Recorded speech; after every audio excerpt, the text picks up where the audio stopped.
جام و جان با دکتر محمد نواب.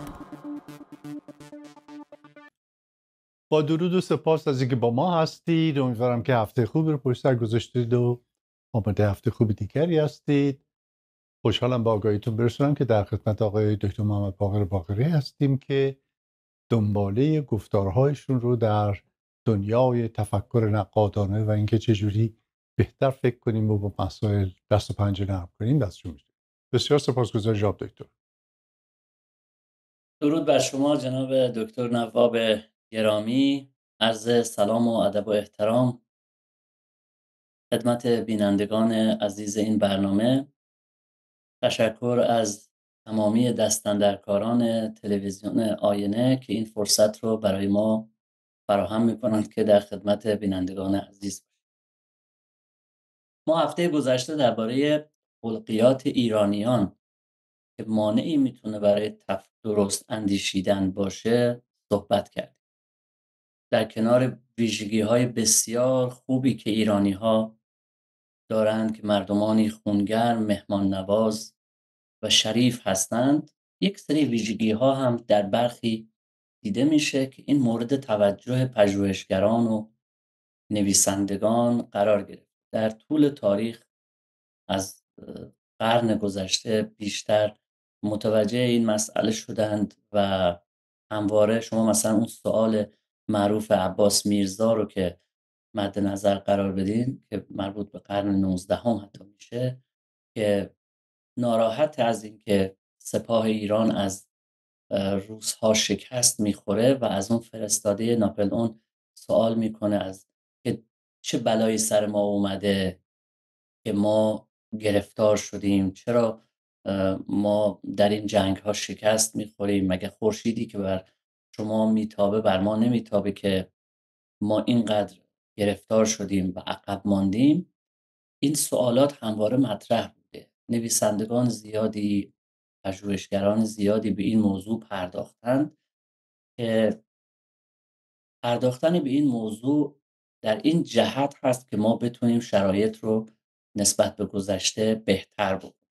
واقعیت اینه که از قرن سوم و چهارم در واقع هجری به این سمت ایرانی ها یه مقدار از عقلانیت فاصله گرفتن. حالا تاثیرات ادبیات عرفانی از یک سو بوده، مسائل دیگه وجود داشته، خلاصه اینها همه دست به دست هم داده. یک سری ویژگی ها در میان مردمان ما پیدا شده خیلی پررنگه که اینها باید بهشون توجه بشه، بهشون بپردازیم تا کم کم اینها رو به قول معروف آن لرنینگ، آموخته زدایی انجام بدیم. همون صحبتی که 2-3 هفته قبل خدمت شما عزیزان ارائه دادم در مورد آموخته زدایی.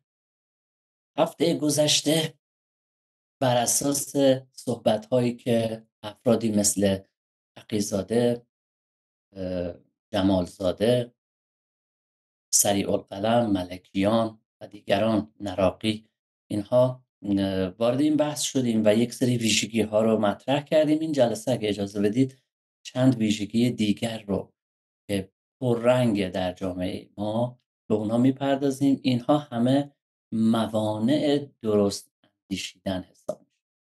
یکی از چیزهایی که مطالعات نشون میده در بین ایرانی ها یه مقدار پررنگ هست اینه که خیلی اهل استخاره و فال گرفتن. این مسئله واقعا باید بهش بپردازیم. در تصمیم‌های خیلی مهم زندگی به جای بررسی دقیق و کریتیکال تینکینگ و این مسائل، مشورت با اهل فن و این مسائل، شما می‌بینید افراد به استخاره رو میارن یا به فال رو میارن تا یه تصمیم خیلی مهمی رو بگیرن. شما می‌بینید افراد زیادی هستند که ملاک ازدواج کردن رو مثلا یک استخاره میدونن یا میرن فال میگیرن، یا حتی مثلا به طالع‌بینی خیلی اعتقاد دارن. مثلا فلانی متولد فلان ماه، مثلا خرداد ماهیه یا آبان ماهیه، نه این به درد من نمیخوره. به چه دلیل به درد شما نمیخوره؟ چون این متولد مثلا خرداد. من مثلا خردادی ها رو خوندم که خوب نیستن. خیلی این باور شما نه در نسل‌های گذشته، حتی می‌بینید در نسل‌های جدید هم به فراوانی دیده میشه. اینکه حالا البته خب گروهی بیشتر میرن سراغ استخاره، اونایی که مذهبی ترن، ولی همونایی که استخاره گرفتن رو یه کار احمقانه میدونن، خودشون با دیوان حافظ میرن همون کار رو انجام میدن، حالا اسمش میشه فال گرفتن. ولی از نظر اصولی این دوتا هیچ فرقی نداره. کتابی رو باز میکنی، بر اساس اون صفحه‌ای که اومده یک تصمیمی رو میخوای بگیری، یک مثلا اون صفحه‌ای که باز شده رو میخوای به یک رویدادی، به یک اتفاقی نسبت بدی که بله ببینید این شعر یا این آیه یا هر چی که اومده این داره فلان موضوع رو در زندگی ما نشون میده. اینا همه خرافاته، ولی شما میبینید که افراد خیلی خیلی زیاد به این مسائل بعضی‌ها اعتقاد دارن و حالا میگم گروهی مثلا ممکنه به سمت استخاره گرفتن حرکت بکنن و افراد دیگری که استخاره گرفتن رو خرافات میدونن خودشون با دیوان حافظ میرن فال میگیرن و کلی مثلا دچار شعف میشن که نگاه کنید مثلا این شعر حافظ داره در مورد زندگی من این حرف رو میزنه، حافظ رو قسم میدن در اون نیتی که میکنن و این داستان ها. این یکی از ویژگی هایی هست که باید روش کار بکنیم که واقعا گرفتاری بزرگی برای ما ایجاد میکنه در مسیر عقلانیت. یکی دیگه از مشکلاتی که پژوهش ها نشون میده وجود داره مسئله خب به طالبینی اشاره کردم، مسئله نژاد پرستی. ایرانی ها خودشون رو قوم برگزیده میدونن و ضرب المثل هایی هم دارن، هنر نزد ایرانیان است و بس. درست ایرانی ها هنرمند هستند، ایرانی ها سابقه بسیار طولانی از نظر تمدنی دارن، اینها همه سر جاش، ولی در سایر ملل و اقوام دیگر هم اونا رو هم باید به حساب بیاریم. اینقدر نژاد پرستی خوب نیست تا این درجه که فکر بکنیم که ما تافته جدا بافته هستیم، همه اقوام دیگر، ملل دیگر اونا هیچ نیستند و ما مثلا تافته جدا بافته هستیم. این هم یکی از ویژگی های هست که در تفکر نقادانه ما میگیم که خودخواهی انسان در دو سطح فردی و اجتماعی وقتی که فعال میشه مانع درست اندیشیدن انسان. به خودخواهی در سطح فردی میگیم ایگوسنتریسیتی یا ایگوسنتریزم و به خودخواهی در سطح اجتماعی و گروهی میگیم سوسیوسنتریزم. این همین مطلبی هست که اینجا داریم بهش اشاره میکنیم، این که مثلا فقط نژاد خودمون رو اصیل بدونیم، دیگر قومیت ها رو مسخره کنیم. اینقدری که ایرانی ها سعی میکنن برای اقوام دیگه جوک بسازن شما کمتر میبینید در کشورهای دیگه. البته وقتی این صحبت رو میکنیم لازم این مسئله رو هم تذکر بدیم، این که مثلا خرافات وجود داره، این که اهل طالبینی هستیم، اینجوری نیست که فقط ما هستیم و در کشورهای دیگه وجود نداره. دکتر سریع القلم این بحث رو خیلی خوب مطرح میکنه اونجایی که درباره چاپلوسی صحبت میکنه. میگه حالا وقتی من میگم چاپلوسی در بین ایرانی ها زیاده، به این معنی نیست که حالا در کشورهای دیگه نیست. ولی ایشون جالب میگه مسئله اینه که 10% جامعه چاپلوسن یا 80%، 90% جامعه. موضوع این عدده هست، چقدر این پررنگه. بعضیا وقتی این بحث ها مطرح میشه میگن خب حالا چرا شما مثلا میگید ایرانی‌ها اینجوریه؟ مگه مثلا فلان در فلان کشور خرافات نیست؟ مگه در چرا؟ همه جا اینها هست. مسئله میزان و عدد و رقمشه. وقتی پررنگ میشه یه مقدار نگران کننده. میدونید وگرنه همه جا جوک میسازن. برای مثلا شما ببینید در انگلستان هم میان برای مثلا اسکاتلندی ها جوک میسازن. اینجوری نیست که بگیم فقط ما این مسائل رو داریم، ولی آنچه که در خلقیات ما ایرانی ها پررنگ هست و مورد توجه قرار میگیره، از این جهت هست که به بهتر فکر کردن ما کمک بکنه. وگرنه اصلا این صحبت ها به این معنا نیست که در دیگر کشورها در بین مردمان دیگر چنین چیزی وجود نداره. ولی این نژاد پرستیه شما میبینید خیلی قویه. حتی مثلا گزارشگران ورزشی نگاه کنید، وقتی مثلا ما کشتیگیر ما مثلا برنده میشه با چه ادبیاتی صحبت، انگار که مثلا دیگران خار و خفیفن. حالا ممکنه مثلا در مسابقه بعدی به همین کشتیگیر ما ببازیم، حالا یه بار میبری یه بار میبازی، ولی بحث ها رو خیلی زود قومیتی میکنیم، نژاد پرستی رو خیلی خیلی برجسته میکنیم و این مسئله هست که باید بهش بپردازیم. یکی دیگه از مشکلاتی که در بین ما ایرانی های مقدار پررنگ هست، مسئله جزمندیشی و خود حق پنداری.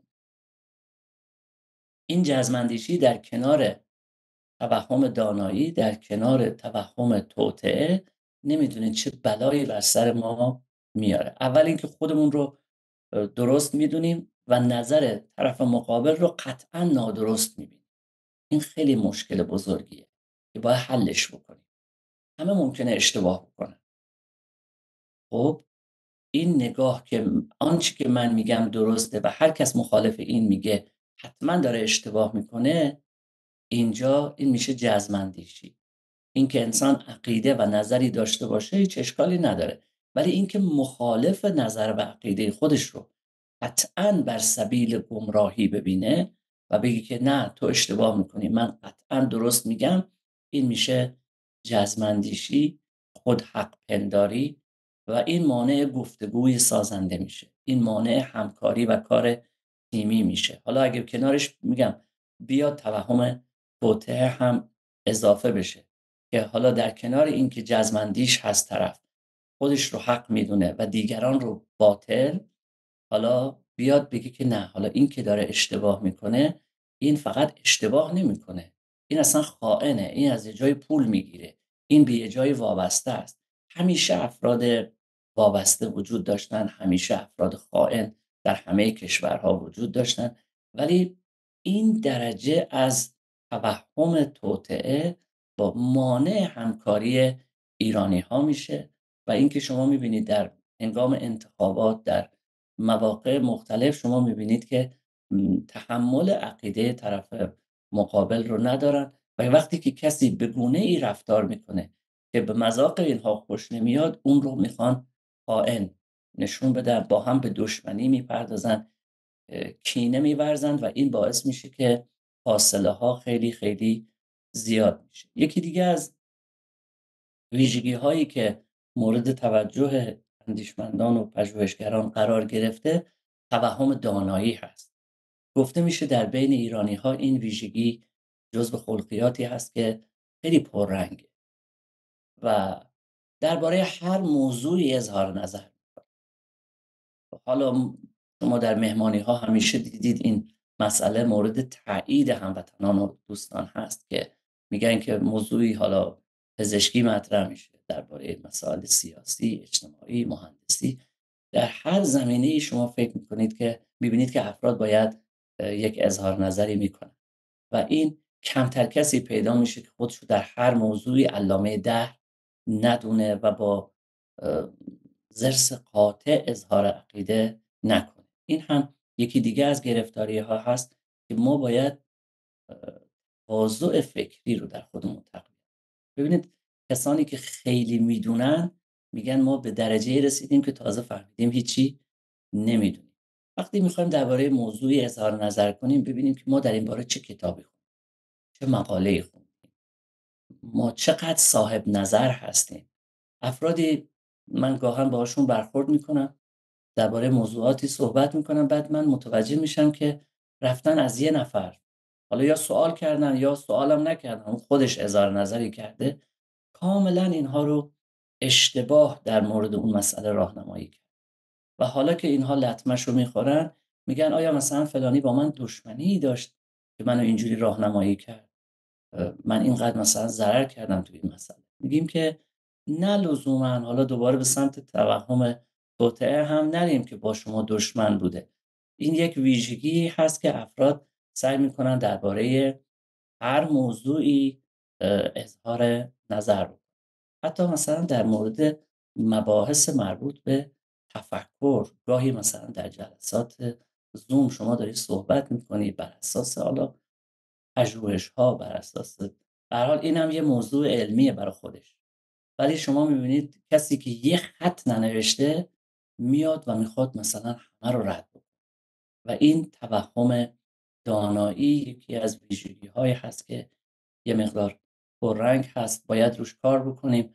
در تفکر نقادانه یا کریتیکال تینکینگ میگن برای این که چون اونجا به این بحث خلقیات اینگونه پرداخت نمیشه، ریچارد پال میگه باید شما یک سری ویژگی ها رو در خودتون ایجاد بکنید تا بتونید درست فکر کنید. خب یکی از ویژگی ها یا همون intellectual virtues، فضیلت های فکری که مطرح میکنه همین humility هست، تواضع فکری هست. میگه که باید تواضع فکری داشته باشیم. فکر نکنیم که ما مثلا حتما حرفی که میزنیم درسته، یه جایی رو براش باز بگذاریم که اگر اشتباه میکنیم بتونیم برگردیم. این جزمندیشیه، مراقب باشین کار دست ما نده. در کنار این درباره هر موضوعی خودمون رو علامه دهر ندونیم، درباره هر موضوعی اظهار نظر نکنیم. حداقل وقتی هم اظهار نظر میکنیم به گونه‌ای باشه که راه رو باز بگذاریم که اگر کسی نظر مخالفی داره ممکنه نظر مخالف من درست باشه. یکی دیگه از ویژگی هایی که میخوایم در این جلسه بهش بپردازیم این هستش که در بین ایرانی ها کهنه اندیشی هم رواج خیلی زیادی داره. همیشه فکر میکنن در کتاب های قدیمی راه حل هایی وجود داره.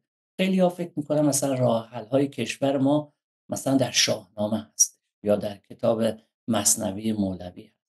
این کتاب ها ارزش بسیار بسیار زیادی داره. اینها سرمایه های ما هست، در این هیچ شکی نیست.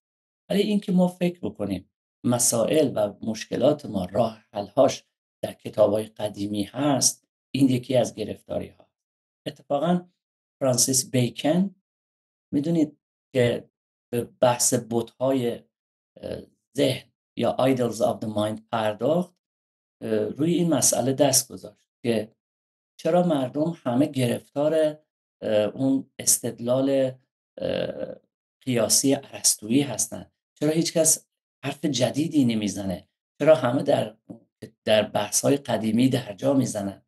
و با همین رویکردش تونست استدلال استقرایی رو در مقابل استدلال قیاسی ارسطو مطرح بکنه. بیکن هم در بحث بت‌های ذهنی به این مسئله خیلی خیلی توجه میکنه. میگه که اونجایی که صحبت از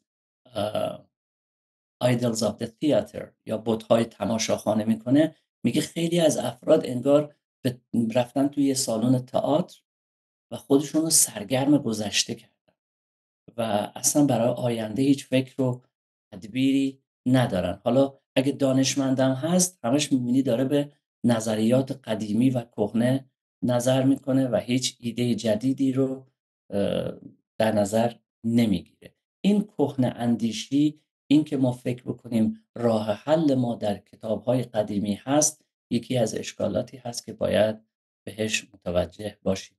تشکر میکنم از جناب دکتر نواب گرامی که وقت ارزشمند این جلسه رو، این برنامه رو در اختیار ما قرار میدن که در خدمت شما عزیزان باشیم. این بحث هنوز صحبت‌های خیلی خیلی زیادی میشه دربارش داشت. اگر فرصت باشه در آینده این مسائل رو دنبال خواهیم. سپاسگزارم دکتر، خیلی مهمه و تبریک میگم بهتون که شما با این صراحت، زبان ساده همه فهم، مسئله به این پیچیدگی رو مطرح میکنید و دوست خوبی هستین برای ما. یعنی دوست خوب کسی است که یه آینه باشه، آینه به من نشون بده که من کیم، چیم و غیره. منتظر ادامه این صحبت ها هستیم. رایان جان ما رو میبره پیام ها و برمیاد.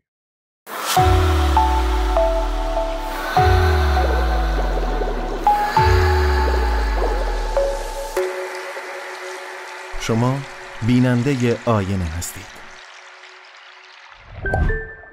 خب دوستان، امیدوارم که مثل من لذت برده باشین از گفتار خوبی دکتر باقری. بله، این واقعا این مسئله اشکالات خلقیات و معیارهای غلطی که در خلال قرنها از اینجا اونجا به ما رسیده گرفتاری درست کرده برامون. یعنی فرهنگ خوب ما آلوده شده با مطالب گمراه کننده ای که گرفتارها، بیمارهای داخلی خارجی تزریق کردن توی فرهنگ ما و فرهنگ زیبای پندار نیک، گفتار نیک، کردار نیک ما رو تبدیل کردن به اینایی که دکتر باقری برامون گفتن. واقعا به نفع هیچ کس نیست. خوشبختانه اکثریت عظیم میدونیم درست چیه و توصیه خیلی خوبی که من شنیدم اینه که میگه اونی که فکر میکنی درسته بیشتر انجام بده.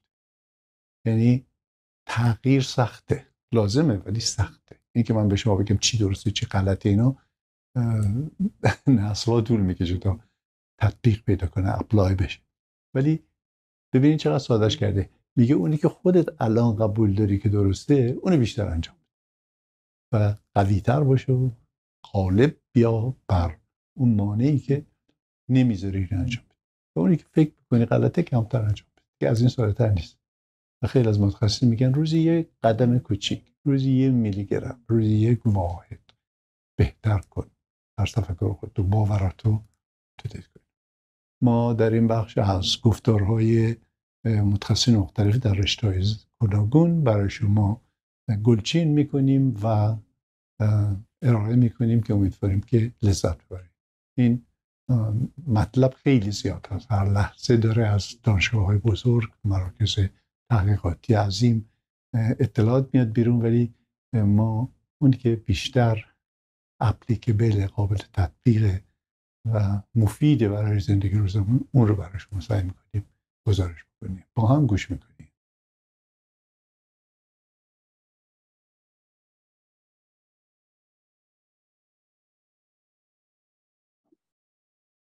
امشب یه برنامه داریم که میتونه برای هر کسی جدا از سن، جنس، سطح آموزش و غیره مفید باشه. بحث اینتלקچوال نیست، بحث یک چیز خیلی عملی هستش و جنبه تکنیکالش خیلی کم هستش و چیز مهم اینه که متوجه بشیم که داستان چی هستش. توی دنیایی داریم زندگی میکنیم که تکنولوژی به سرعت در حال رشد و ما باید برای مقابله با خطراتی که میتونه همراه داشته باشه آماده باشیم. بحث امشب در مورد biological and health effects of exposure to radio frequency and electromagnetic field radiation هستش. چون در مورد health صحبت میکنیم، I want to show you this general disclaimer that we are not intending to treat, diagnose or prescribe anything. I like this sentence by Socrates, our philosopher. It says, wisdom is knowing how little we know. And throughout the presentation, you see at the beginning, at the end, the focus is knowing how little we know. And we ended on that note too. The presentation outline is, I will explain the electromagnetic spectrum and non-ionizing radiation, which is an invisible danger. Then show you actually the devices with radio frequency or electromagnetic field radiation. Then some supporting evidence for adverse effects of exposure to non-ionizing radiation. This is with focus to current system that uses 4G LTE. Then somehow in the middle of presentation, I decided actually to bring in what matters forward. I'm going to talk about your take-home points, how to stay safe in an RF EMF cloud, okay? And then if you're interested, hopefully in the second half of the presentation, we are going into a little bit more details about what are the safe levels of exposure. And we introduce organizations that are doing technical work, and they are the basis for regulators to come up with the policy, okay? And then, of course, the discussion is not complete without going through 5G technology, which is pretty unknown, and the challenges that it has. And then the basic question, even more so, is on 5G millimeter wave technology, and show that we have to use a precautionary approach. And I end up with the closure with a closing statement. Okay. Now, in terms of health, what is health? According to World Health Organization, health is a state of complete physical, mental, and social well-being, and not merely the absence of disease or infirmity. In other words, this means that if a technology creates sleepiness, creates anxiety, still it is a health effect, okay? Now, the electromagnetic spectrum is very wide. It starts on the left with lower energy signals, on the right with higher energy signals. There are two almost distinct zones. On the left is the non-ionizing radiation. On the right is ionizing radiation. In the non-ionizing radiation, we have the usual radio waves, microwaves, but it comes actually to infrared radiation. And our world, which is the visible light, we have the privilege of seeing a very small area in the spectrum. And then, of course, it's the ultraviolet and X-ray, CT scan, PET scan, and gamma rays. Those are highly, highly dangerous. And we know about them, but our discussion would be mostly on the radio waves and microwaves. In terms of frequencies, frequency, the number of oscillations per second. It starts at the left side with something like what you have at home, which is 50 hertz, goes up to 30 exahertz, okay? And in the range of radio frequencies, the wavelength is between 30 centimeter to 1 millimeter. So the reason it's called millimeter wave is because we are going to the maximum frequency of 300 gigahertz, okay? And the applications that you have on the left is the extremely low frequencies, which include actually the power lines. These are almost safe equipments, radio transmitters. And then in the middle, it gets into what we have as our phones and radio transmitters. And on the right, there are the extremely harmful ionizing signals, okay? These are examples of extremely low frequency power lines. Radio frequency and microwaves is like radio emitters, okay? In terms of infrared radiation, sun is a good source, and your furnace, infrared lasers are part of it. And our visible lights that you know all about it.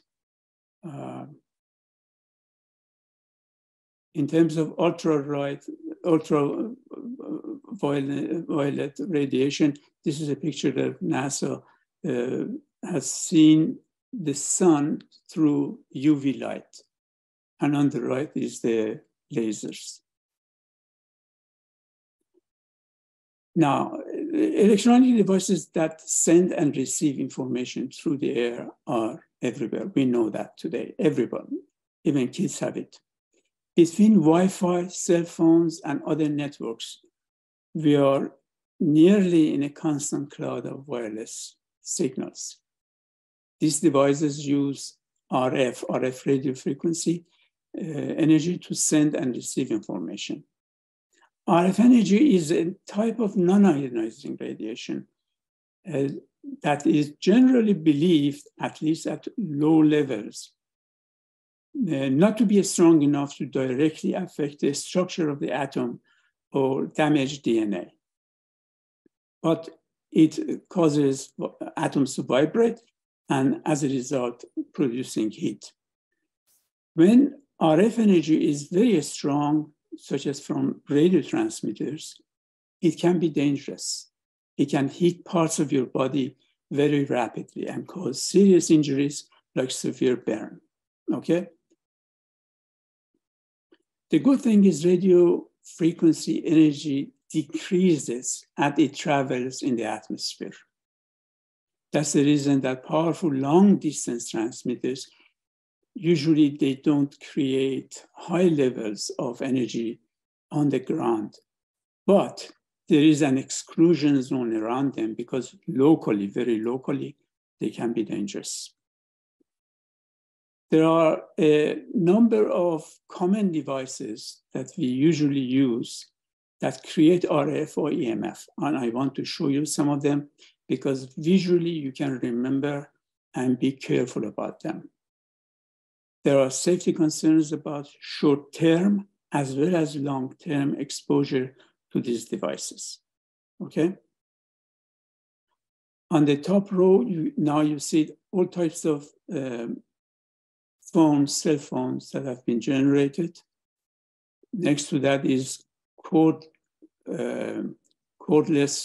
phones. Then the routers and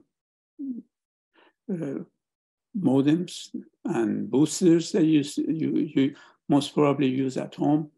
And also your computers, laptops, etc.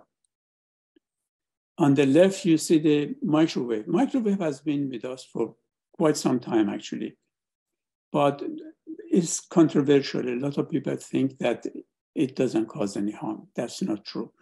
This young lady who's standing and looking at the food as it warms up, she is located in the worst possible location, particularly with the height. Immediately, the maximum, you can measure something like 800 units of radiation at that location. So we are not going to talk about microwave, this microwave. We are talking about mostly communication devices. So in case I forget about that, please remember to, if you ever start microwaves, get out of that kitchen, possibly at least 15, 20 feet. And when it's done, you come back and pick it up, okay? Next to this is the power lines. As you see, there could be something like 400 kilovolt high pressure, high voltage transmission lines. And also the cell towers. There is hesitation about putting them next to schools because young kids are particularly vulnerable. And if you have solar panels at home, you have inverters, and inverters are also a source of electromagnetic radiation. Even your circuit breaker can be the cause of problem, okay? Now, you may not suspect that your hairdryer is a source of RF and EMF. Even your dimmer the dimmer is a problem. All types of fluorescent light, whether CFL or regular ones. And next to that, I have put the picture of what is known as a smart meter. Smart meters are new inventions that these companies are putting in your home, and particularly in apartments, you see maybe about 20, 30 of them, and they create a huge amount of radiation. So if you see any of these devices, just stay away from them. In words, the elements that cause RF, I'm showing it first, Wi-Fi, LTE, 5G technology, smartphones, modems, routers, computers, laptops, microwave ovens, cordless phones. Cordless phones have been banned actually in Europe. and they don't produce it anymore. But I had it at the time, but I don't believe that it is now in use frequently. Cell phone towers, hair dryers, Bluetooth that you have on the phone and everywhere actually. And on the right, you see those elements that create electromagnetic or electric field. And I have also to say that certain number of people are sensitive to electromagnetic radiations, and they know it. I am one of them actually. If I end up in a EMF field, I feel it. And it has impact in terms of tiring you, making you dizzy, a lot of side effects. And most of the negative effects, adverse effects that cause problem, possibly affects these hypersensitive EMF guys. So even if we talk about cancer, people who are sensitive, they are most prone to these diseases, okay? Electrical wiring at your home, you'll be surprised. Now I show you actually how you can actually measure it. Smart meters, circuit breakers, AirPods, Apple AirPods. I did not measure it. I didn't get time to measure it. That's the reason I put a question mark. All other equipments, I have measured them. I know what they are. So I have first-hand experience with them. Electric stoves and solar panels. These are the things you want to keep away from. Now, are cell phones safe? You see, these people are making phone calls and they don't really know how to use their cell phone. And this picture actually shows even more. This person has actually touching his ears. Even according to telecom companies, you have to keep few millimeters away from your head. They're not following the rules. Also, in terms of towers, if you check actually World Health Organization says, World Health Organization has not made a scientific determination that cell towers are safe. It's very important. Why they haven't made that? Because it's not safe. Now, these days you see actually on top of the buildings, these base stations, cell towers, and these are the 4G. And residents in these buildings, they don't know what's happening actually. They have no idea.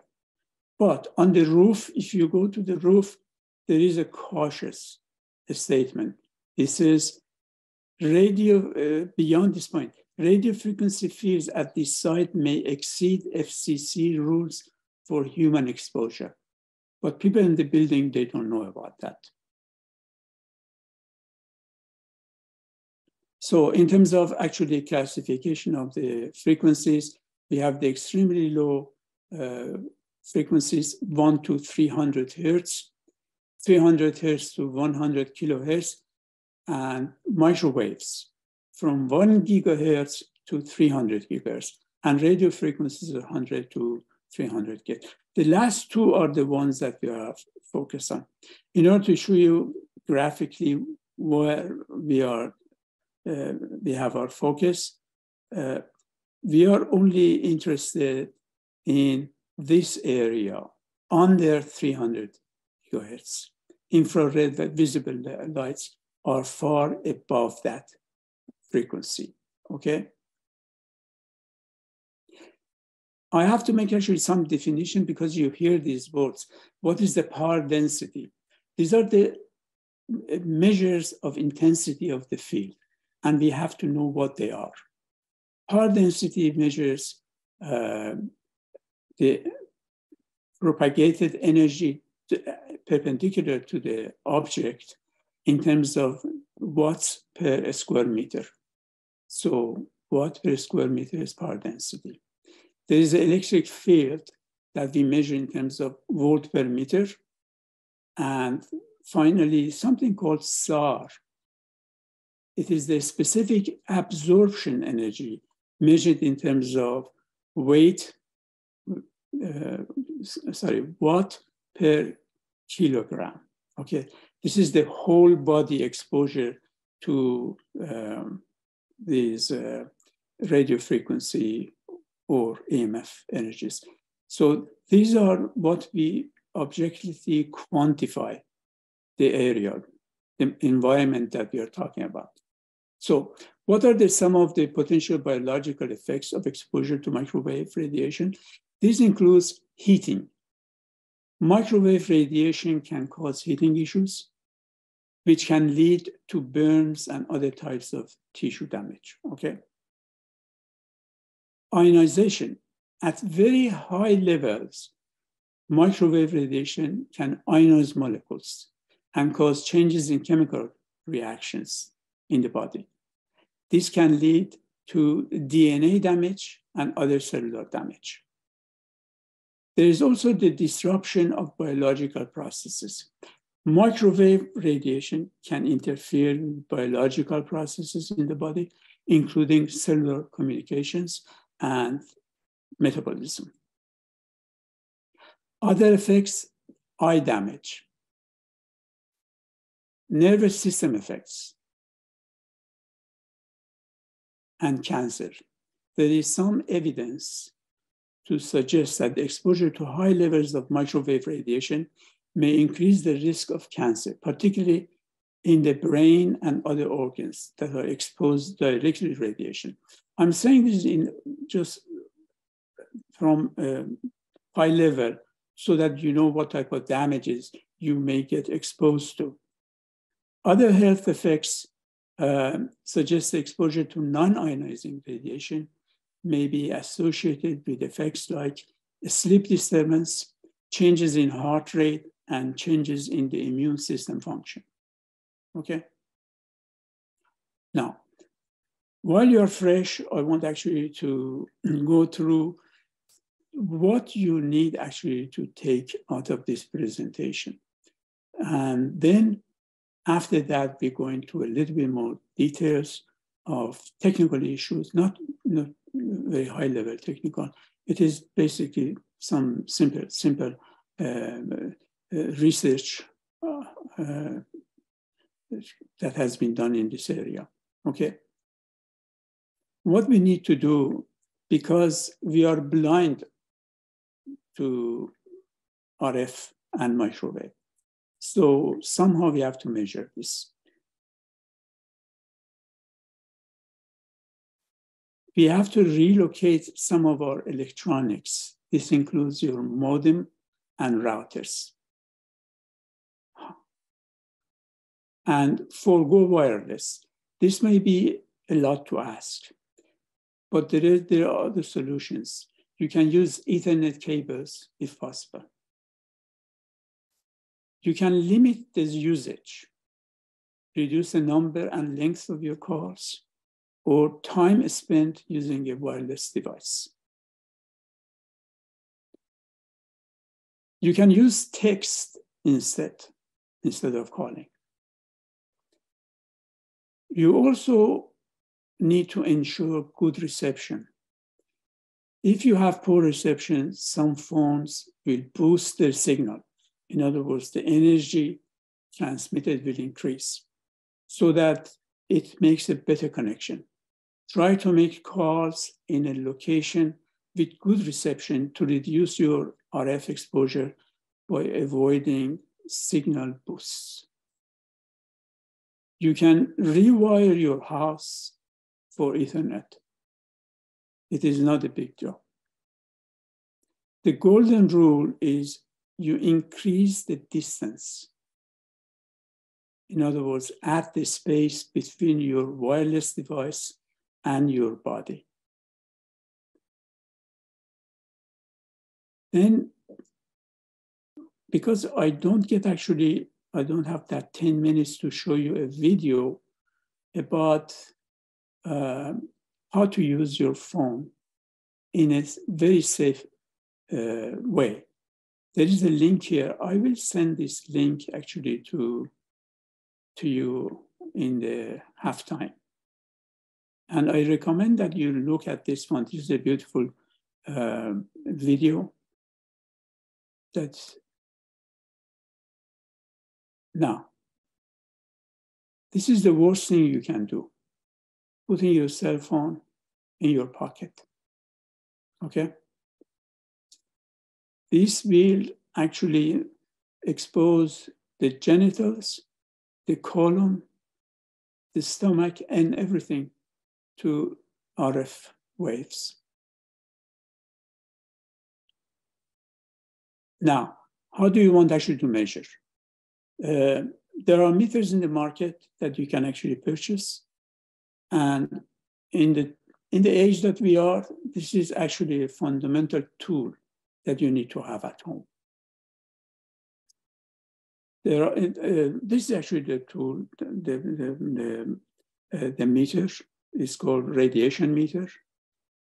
That, as you see in this diagram, let me see if I can actually show the electromagnetic waves in terms of RF is shown simultaneously with electric field and magnetic field in terms of Gauss. Okay, so you need all three at the same time. And you can also look at the signals as they progress. There is a USB connection here. You can actually extract the signal and analyze it later if you are interested. But this is not actually the only meter. If you go on Amazon, you will see a lot of them actually. But I do recommend this QG EMF 390 or what is known as Safe and Sound Pro 2. This is a very nice brand. Of course, the difference is on the left, you have something which is about 100, 150. And on the right, you have something about 400. Both of them are nice. If you have the money, you want to spend a little more, you can get the right one.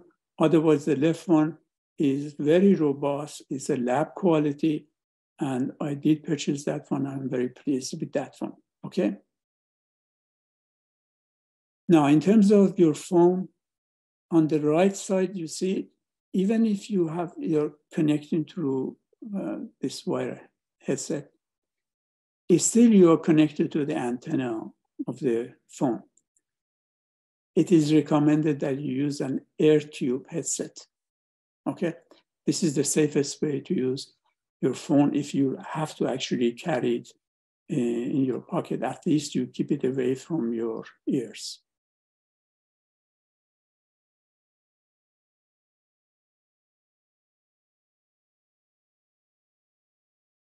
خب دوستان، قبلا هم از تو خواهش کردم که این اینترنت، چت جی پی تی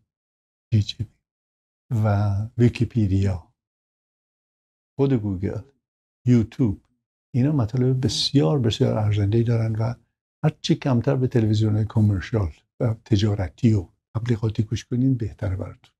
اونا اخبار سیاسی رو مرتب پخش میکنن، شما رو تحت تاثیر میخوان قرار بدن که گوش کنید و آگهیاشون رو بشنوید. چون میدونید این تلویزیون تجارتی برای این درست شدن که پول در بیارن، نه برای آموزش من و شما، نه برای بهتر کردن اخلاق و رفتار جامعه. فقط میدیای تریلیون دلاری قصدش فقط درآمد بیشتر، نه؟ و تمام گرفتاریامون از میدیا. من همیشه میگفتم قدیما روزخونه ما رو اذیت میکردن، مینداختن ما رو به جون هم دیگه، و حالا میدیا اذیتمون. اینه که هرچی میتونیم میریم سراغ مطالب برجسته و برگزیده، فرض کنید همین ویکی‌پدیا سوالمون میکنیم یا گوگل و این چت جی پی تی بسیار ارزنده است، بسیار ارزنده است. به فارسی هم هست، به 34 زبان هست و هر سوالی که داشته باشید جواب میده. اپش رو دانلود کنید، پلتفرمی هست که ترنسلیت میکنه و قبلا بهش آموزش داده شده. pre-trained generate میکنه چیزایی که pre-trained شده و به ما چیز یاد. یکی دیگه هم قبلا بهتون گفته بودم برای سرگرمی چیزی هست به اسم sit S-E-T sit و فاصله game فاصله آنلاین. بزنید S-E-T game آنلاین. یک تمرین مغزی بسیار عالیه برای ریفرش کردن و خستگی در کردن و تبدیل سلولای بنیادی به سلولای جدید مغزی. S-E-T game آنلاین. موضوع خودتون باشید. قول همیشگی که به بهترین وجه به تن و روان برسید و خدا یار و یاور.